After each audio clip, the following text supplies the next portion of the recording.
আমি রেকটালের প্রবলেম নিয়ে এসেছিলাম। রেকটালে ব্যথা হতো, একটু রসপাশা নিয়ে আসতো, প্রচন্ড ব্যথা হতো। আমি আবার সেটা নিয়ে ভেলোরে গেলাম। ভেলোরে বললেন যে আপনার ওটা ফিস্টুলা হয়েছে এবং ইয়ে আছে, পাইলসও আছে। বললেন যে আপনাকে অপারেশন করতে হবে। Welcome to natural weather helper.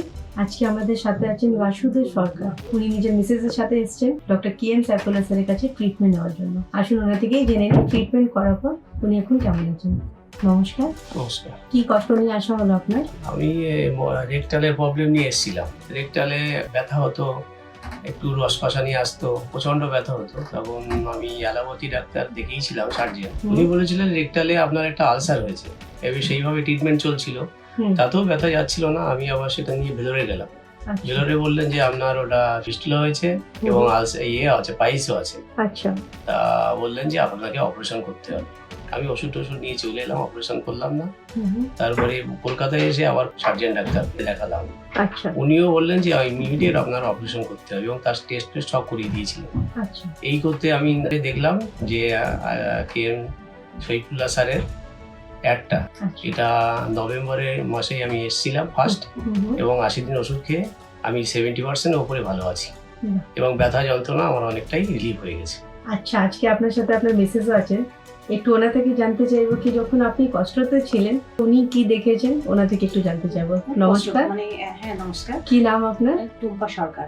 আচ্ছা, বলুন। খুব কষ্ট, মানে আমার তো চিন্তা ভাবনা চলেছিল যে অপারেশন মনে হয় করতেই হবে, কারণ ডাক্তার দেখানোর পরে টেস্ট করার পরেও যখন বলে যে অপারেশন করতে হবে, তখন তো আমরা তো খুব টেনশনে পড়ে গেছিলাম। তারপরে তো এখানে এসে যে এত সুন্দরভাবে সুস্থ হয়ে যাবে, সেটাই মানে প্রথম যেদিন আমরা দেখাতে এসেছিলাম সেই দিন আর আজকের দিনের মধ্যে অনেক অনেক তফাৎ। খুব ভালো, মানে এত ভালো সেটা আমি বলে বোঝাতে পারবো না। মানে যেখানে অপারেশন করবো বলে আমাদের সব ঠিকঠাক হয়ে গেছে, সেখানে এখানে এসে যখন মানে অপারেশনটা করতে হয়নি, এখন তো সুস্থ, মানে ভালোই সুস্থ, কোনো অসুবিধা নেই এখন। মানে পেটেও অনেক কিছু প্রবলেম ছিল আপনার? কি কি হতো পেটে আপনার? পেটে গ্যাস হতো, পায়খানা ক্লিয়ার হতো না, এবং বুকে অনেক সময় ব্যথা হতো গ্যাস থেকে, আর অ্যাসিডিটি হতো। আচ্ছা। এইগুলো ছিল কন্টিনিউ। আর আজকে ডেটে কেমন আছে? আজকে ডেটে অনেক ভালো আছি, খিদে আছে ভালো, এমনি শরীরে একটা যে দুর্বল ভাব ছিল সেটা অনেকটা কাটিয়ে উঠেছি। বাহ, সেদিক দিয়ে আমি অনেকটা ভালো আছি।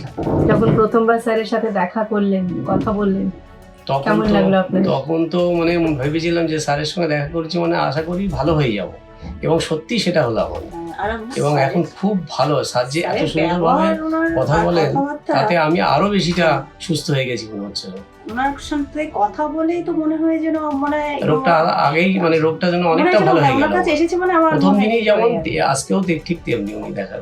এটা ঈশ্বরের কাছে প্রার্থনা করব যাতে আপনারা সারা জীবন এরকমই হাসি আর সুস্থ থাকুন। Thank you so much.